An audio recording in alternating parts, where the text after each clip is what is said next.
What? What is this? What is going on? What? I brought you here from the past. Why have you done this? Well, because I want you to show everybody how you paint as a 16th century Grandmaster painter. Oh, well, I am very humbled that you think that. Well, of course I do. That's why I brought you here. Where are these people you wish for me to speak to? They are viewing through the video camera. What is a video camera? Well, it's this device here that's filming you. All these people are in there? Yes. Well, they're not in here, but they'll be watching once we make the video. Oh, okay.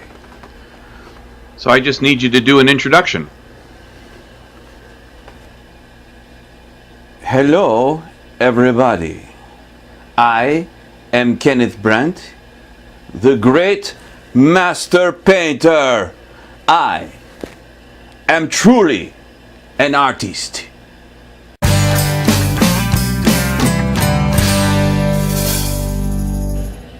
If you are watching this, then you will see me, Kenneth Brant, the great master painter, paint a painting very similar to, well, similar to what I would paint in the past. But now I am here in the future. So I am here to show you what I am going to paint here in the future, which will be just as good as what I painted in the past, because it's me, Kenneth Brant, the great master painter. Watch me as I paint a masterpiece in front of your eyes. A masterpiece that you yourself can paint by watching me. How could you not? I am the great Kenneth Brant, great master painter. So by watching me paint this painting, you too will become a great master painter. So sit back, enjoy, watch as I paint. What's that? Make sure to promote. Oh yes. If you like this video, what is a video? If you like this video, give a thumbs up, like this video, or subscribe to this video so you can learn to paint like me, Kenneth Brant, great master painter. Or you can just watch. Or you can do whatever. But I suggest you would watch, because then you will become great, like me. You cannot help but become great, like me. This is my setup that I chose for this painting. It's a copper cup and a pomegranate cut open. And the fabric that I used for the background is like a yellowish hunter's green, more like an olive drab. And I knew this would give me a nice rich dark background because that's what I wanted for this painting. I was trying to find something along the lines of a 16th century style background. I knew it would be a rich dark color with some nice light contrasts. That palette is not with the paints that I'm going to be using. I'll show you those paints in a second here. So here's the paints that I'm using, and it's based on a painter, David Lafell, who does very 16th century style type of still life paintings. So we got titanium white, cadmium yellow deep, and Naples yellow. Got some yellow ochre, cadmium red, Terra Rosa red, ultramarine blue, phthalo blue, burnt umber, raw umber, ivory black, iron red oxide, and alizarin crimson. And those are all the colors that he uses on his palette. So I decided to use the same colors. So here I am starting with that Terra Rosa color. mixed in with some raw umber for the darker areas. And the Terra Rosa is a very muted red. And another color that would be very close to that would be like a terracotta. That would be like a very similar red that you could use here instead of Terra Rosa. And I was painting the darker areas in on the pomegranate. Now for the drawing on the canvas, it's just a real basic outline. There's no detail, there's no shading. It was just some very light lines, just to kind of give me an idea, you know, where I wanted the top of the cup, where I wanted the top of the pomegranate, and how it just kind of give me a good sense of proportion for this painting. So I didn't, so I just, I wouldn't get lost on the canvas, and it just helps me kind of plan where things are going to be. So I'm still working with the Terra Rosa color. Now here I added a little bit of the titanium white to it, and it kind of pinked it up a little bit. And in some areas I'll actually put in some cadmium red with some titanium white, and that will put in a different value of pinks in there. Now without the background, I really wasn't sure exactly how light I should go, and I was basing this off of what I was looking at, my setup that was in front of me. And it's very difficult to tell just what your values are going to be until you really get everything in place. So I knew once I got my background started, that would really determine if I was going to have to darken any areas up, or where I wanted the really bright contrast on this painting. I was going to have to wait a little bit, and I usually wait till the end, till I'm near the end of the painting to really put in my lightest lights anyway. So that wasn't going to be a major issue, but just exactly how dark I wanted to go was really going to be based on that background. So here I am, you can see I'm using alizarin crimson here, mixed in with some cadmium red for the seeds inside the pomegranate. Now some of the seeds were very bright, like a bright red, and then a lot of the seeds were really much darker red. So I'm mixing in the alizarin crimson, and I also used some raw umber and some burnt umber mixed in with the alizarin crimson to give me the darker values for these seeds. Now I'm not actually putting in the seeds, like a complete shape of the seeds. I'm really just putting in some color, and I'll go in a little bit later and start highlighting some areas, and that will actually make or give the appearance that there are seeds, even though I didn't actually paint each individual seed. Now there will be a couple seeds that I'm going to want, like right on the right hand side, there's a couple seeds right there where the light's hitting that pomegranate, where I want those seeds to really pop out. And I have two seeds on the tablecloth in front of the pomegranate, and this really gave, I think it gave the setup a bit of interest, actually a lot of interest if you ask me. And when I painted those, you'll see here, I won't be painting them right this moment, but when I get to them, I really made sure I gave them a really nice shiny wet look, and I thought they came out beautifully. And it really draws your eyes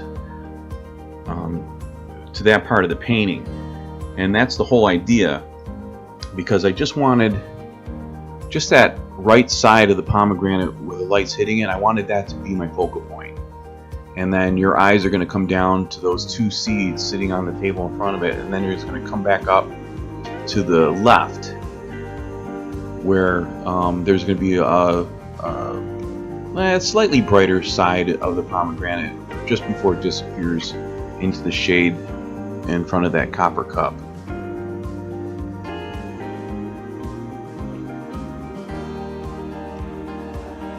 Now here I'm painting in the dark, a real dark area of the pomegranate. It's almost, in real life, while I was looking at it, you can see it, it's there, but I really wanted to give the effect that this was going to fade into the darkness a little bit along with that copper cup. But the handle of the copper cup, that really stood out. It really captured some light that was, some reflecting light coming off of the lamp that I had set up. So the handle will be bright, but that particular part of the pomegranate, that'll be dark and will kind of vanish into the copper cup itself. Well, that was my idea anyway.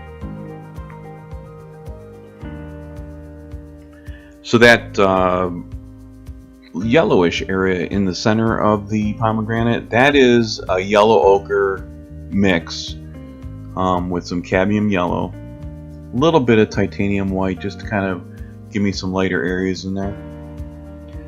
And this area here is some ultramarine blue, some raw umber, and a little touch of Naples yellow.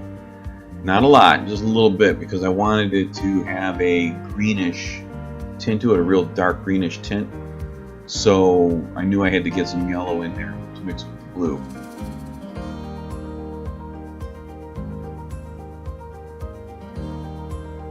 And as you can see, it's already just putting in that dark value underneath the pomegranate.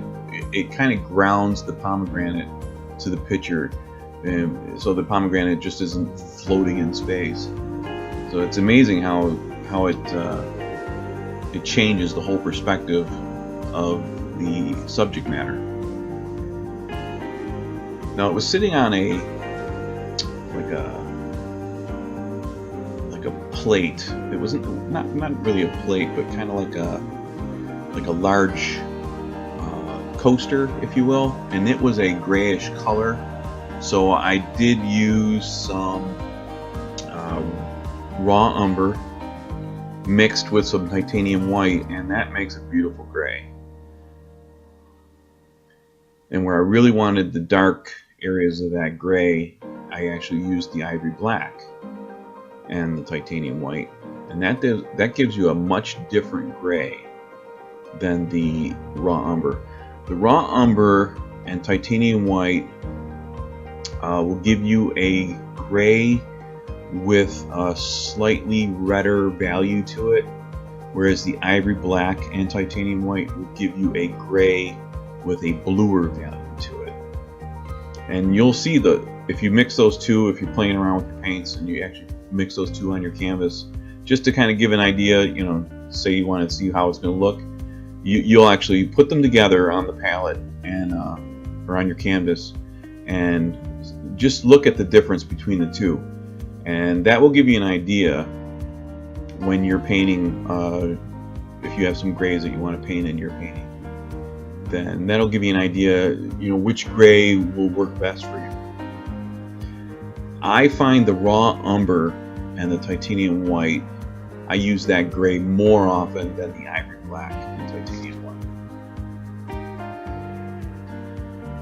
And the only reason I think I do that is because I am under the firm belief that your dark values, your shade, should be a warm color, and your lights, your brightest values, those are going to be cool colors. And that's almost opposite of the way you think. You would think something bright would be warm and something dark would be cool, but when you'll find that it will always work best and in your favor if you make your darks warm and your brights cool.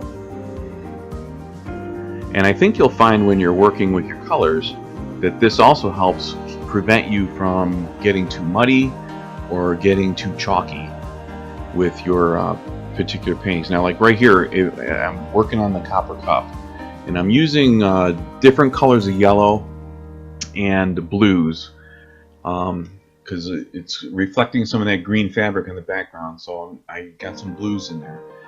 But for the coppery color, it's going to be yellow ochre and some Naples yellow. But you'll notice I went in there with a titanium white in some areas, and already it's already starting to look a little chalky. And you'll get a chalky look on your painting when you're using a cool color and you're mixing it in with another cool color. That will always give you a chalky appearance.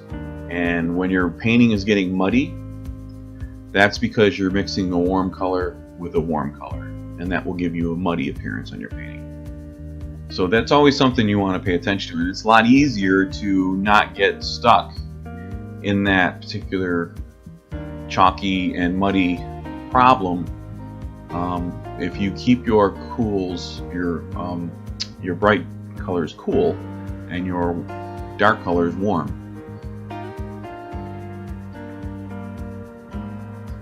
So here I am putting in the background, and now it's going to start setting up the how I want my values to really appear for the pomegranate and that copper cup. I know that on the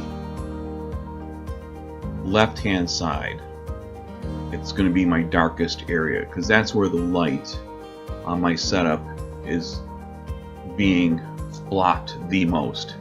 And I wanted just on the right hand side, you'll see I have, it's just going to, the light just kind of hits that one edge of the pomegranate, and that's going to be my brightest area.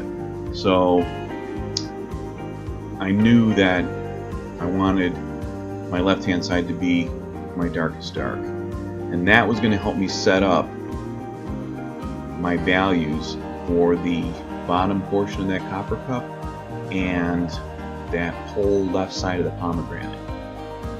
And once I got the background in, I did find that I had to go back in there and darken up a lot of my colors on that pomegranate. And pretty much all it was just mixtures of that Terra Rosa and the raw umber. I used very little ivory black on this painting, just maybe on the cast shadow on the pomegranate on top of that gray, that large gray coaster that it's all sitting on. I used some ivory black in there because I wanted that cast shadow to be very dark, because I knew that would help ground that pomegranate onto that coaster.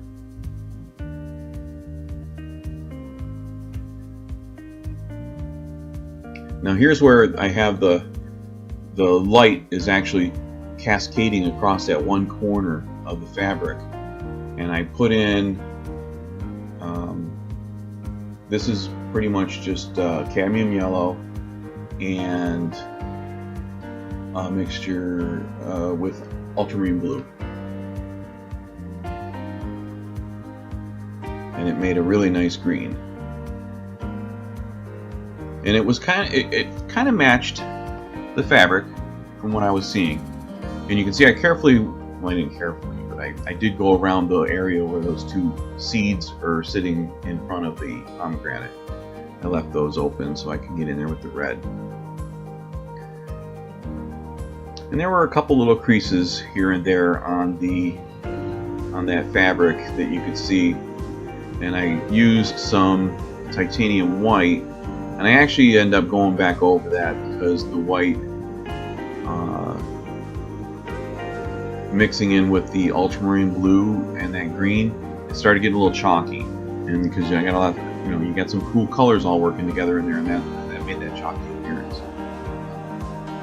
For these two seeds, I used alizarin crimson and cadmium red. And that was pretty much it for those two seeds. For the cast shadow on those seeds, it's just raw umber mixed in with some same color I used for the background behind the copper cup. It's just raw umber, a little bit of cadmium yellow, and some ultramarine blue.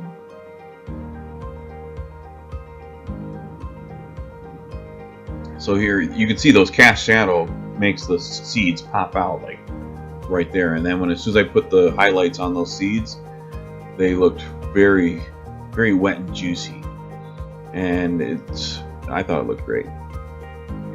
Now the copper cup did have some, it was like some hammered effects on the copper cup, like, you know, like someone took a ball peen hammer and just went around and I tried to duplicate that as best I could, and I found that I just could not get it working. So I ended up just pretty much just going in with a copper color and hitting it with some highlights here and there to try to give that hammered effect, but I ended up blending that out. I just wasn't happy with the way it was looking. Now here I am going back in and I'm darkening up that area of the pomegranate because I'm basing that on that background color. I knew I had to go darker. That whole pomegranate on that left hand side was just too bright.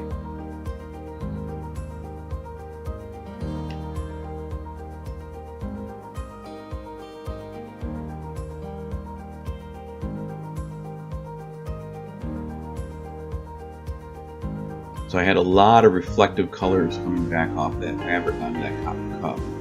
As you can see on the right hand side of the copper cup and the left hand side of the copper cup, it's picking up a lot of that fabric color, but the darker color of it.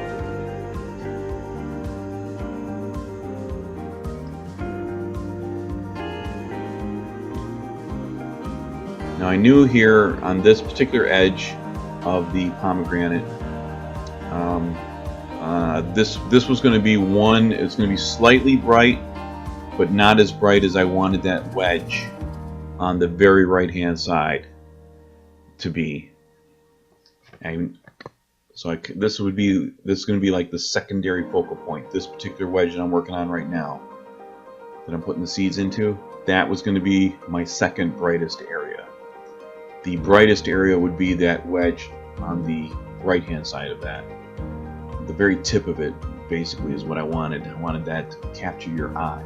And then you would come down to those two seeds, and then you would come back up to that wedge on the left.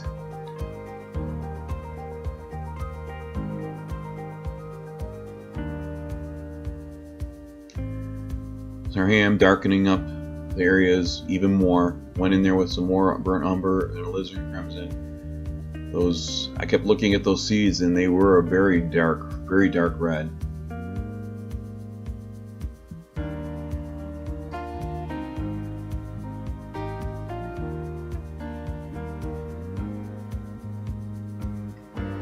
So here I am putting a couple little highlights. As you can see, I mean, it's just color sitting in those areas, but as soon as you hit it with highlights, bam, you have a seed.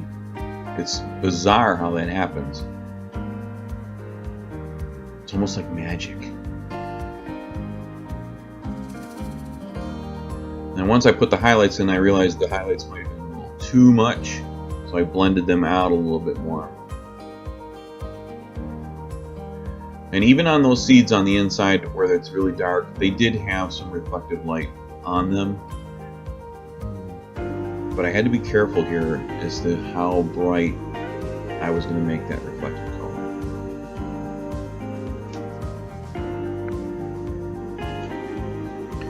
So I'm applying some more Naples yellow on the copper cup. You can see where I covered up. I had that white on there, and I just went with the Naples yellow instead of the titanium white, which is a warmer color, and it mixed in with that titanium white, and I got that chalkiness to go away.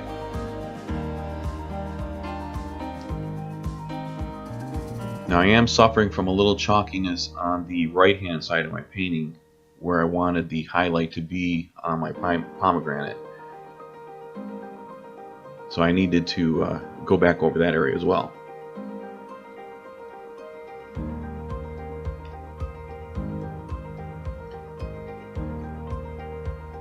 Now I really like the effect here of the cup where I have the soft edge on the top of the copper cup, and it kind of blends into the background. It really gives a really nice effect.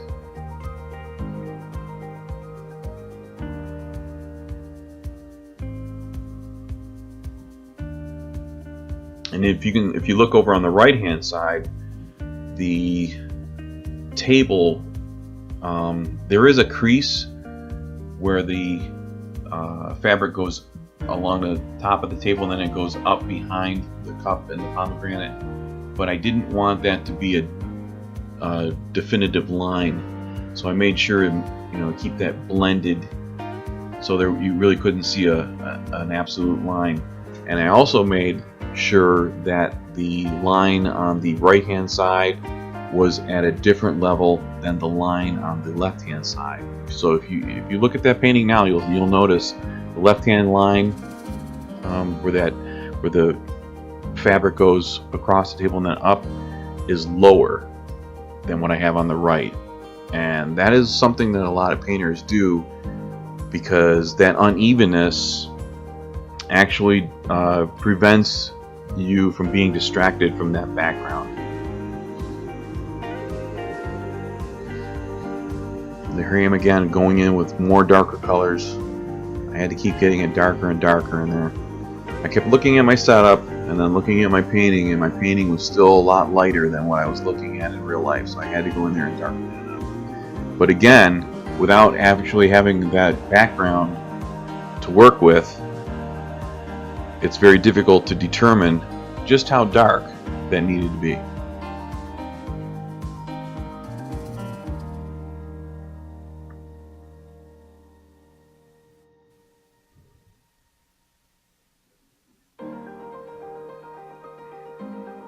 So here I am putting in a bit more yellow in that area on the pomegranate.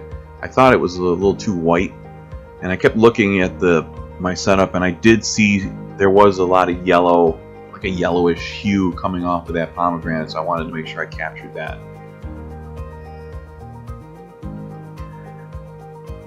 And that's just mixtures of the cadmium yellow and the cadmium red.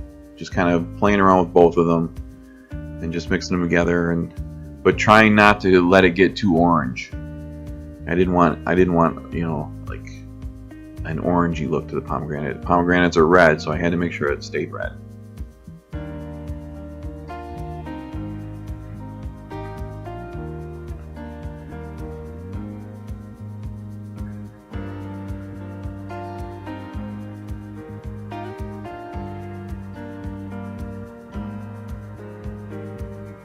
Now here I was doing the same thing on the copper cup. I was using the cadmium red and the yellow, and I knew I needed to get that copper a little bit more on the orangey side.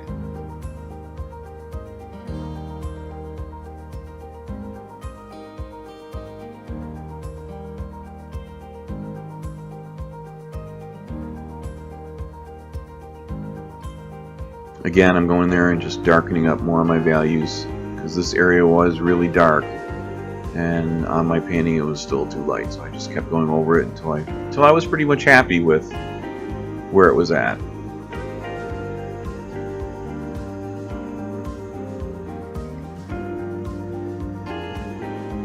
I was trying to go for that 16th century type of appearance on this painting, so I knew I needed, some nice dark and some nice lights, but I had to make sure that there was a nice balanced contrast. And I'm a firm believer that whatever your darkest dark is, you should have your brightest bright should equal that value of your darkest dark.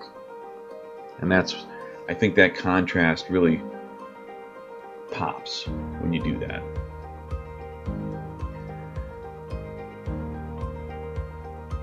So here I was just kind of dulling the handle down a little bit. I felt it was too bright, so I wanted to dull that down. I wanted to make sure that that whole area in the background there was dark enough. I didn't want that to steal the show from the right hand side of the painting. So this was pretty much it. The painting itself, I was very happy with the way it came out. I hope you enjoyed watching this. If you have any questions or comments, make sure you leave those below, and I will make sure to answer them. Or if you need me to do a video on any particular technique, I'll be more happy to do that. And I look forward to hearing from everybody. Again, thank you for watching. I appreciate it.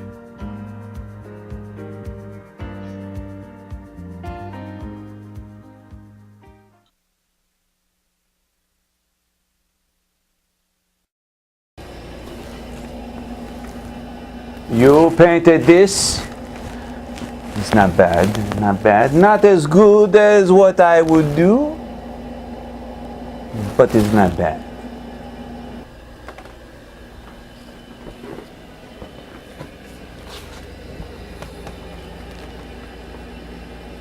These people, they are all in there? How is that possible?